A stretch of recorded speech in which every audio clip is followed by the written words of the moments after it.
E mano, os chapéus de palha mal chegaram em Elbaf e já vão ter que entrar em ação, porque os Cavaleiros Sagrados chegaram pra botar o terror no país. Então já se liga nesse episódio porque tá simplesmente insano.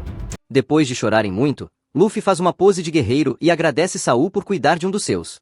E Zoro pergunta de onde ele tirou aquilo, mas nem mesmo Luffy sabia. Robin então o apresenta pra Saul, mas Saul diz que o conhece bem, pois ele era da marinha e conhece cada um dos 4 imperadores. E a galera cai na risada, e então Saul chorando diz que Robin finalmente encontrou seus preciosos companheiros, e ela concorda e diz que eles fazem de tudo pra protegê-la. E então uma flecha atinge o coração deles que acabam chorando de novo, porque eles amam a Robin, e Zoro e Jinbe continuam sorrindo. E Saul os agradece por terem protegido sua menina todo esse tempo, e pede pra continuarem ao lado dela. Do nada Lilith vai voando até Saul, mas ele diz que não conhece ela e pergunta como ela tá voando, e ela diz que é o Vegapunk. Jinbe então descarrega uma caixa de ferro que o Vegapunk pediu pra trazer de Egghead, e quando Jinbe perguntou o que tinha dentro, Lilith disse que era ela, e o coração de Luffy quase sai após descobrir que tinha um clone do Vegapunk. E Lilith explica que quem veio em Elbaf 20 anos atrás foi o clone do velho, porque se ele sumisse do laboratório por meses o governo suspeitaria. E o Sanji se sente um pouco menos culpado por ter deixado o velho ir de arrasta. Mas Lilith diz que ainda precisava de uma instalação adequada para dar vida pro clone.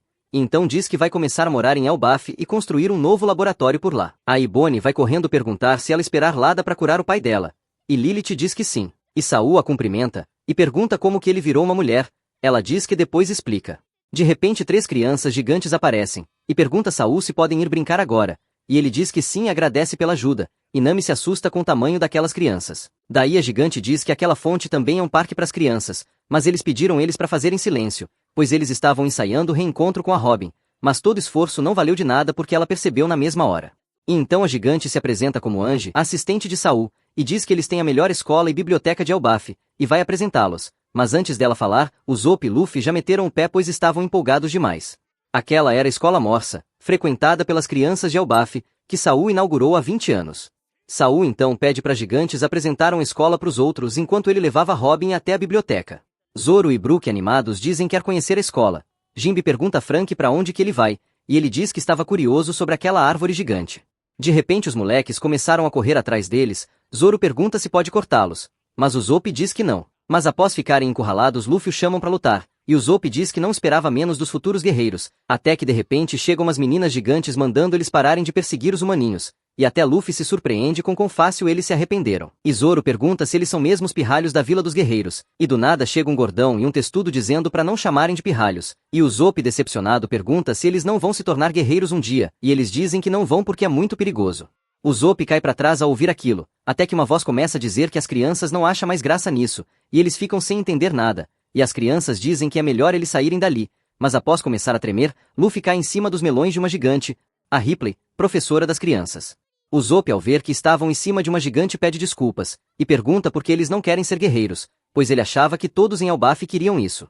E ela diz que os gigantes não ligam mais para isso já faz 100 anos, pois os tempos mudaram. Enquanto isso Luffy lutava contra o equilíbrio em cima dos balões dela, que dizia que desde a morte do rei Harald, Elbaf ficou sem um governante. E então ela fala para as crianças mostrarem a escola para Luffy e Usopp. Ripley de repente pergunta por que Luffy não tá na forma branca, pois ela queria muito ver, e Luffy fala que aquela é sua forma livre. E ela diz que Elbaf tinha um guerreiro parecido, por isso ficou animada para ver. Enquanto isso Saul com os outros chegando na biblioteca, dizia que quando chegou em Elbaf na época estava machucado.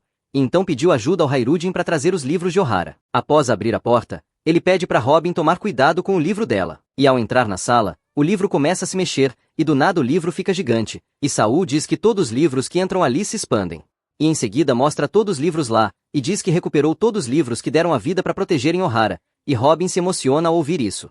Enquanto isso no mundo inferior, Loki conversava com alguém pelo Dendenmushi, falando que ele tem todo o tempo do mundo para conversar, porque ele não vai a lugar nenhum. E ele também diz com alguém que nunca se viram pessoalmente mas são amigos há muito tempo, e essa pessoa o provoca deixando Loki pé da vida, e ele diz que quando se libertar vai acabar com ela. Enquanto isso lá na vila, os gigantes estavam só bebendo enquanto esperavam a rapaziada pro banquete. Até que do nada surge um raio negro no castelo, e lá dentro tinha um círculo igual dos Gorosei quando chegaram em Egghead, e dentro dos círculos haviam 2 pessoas.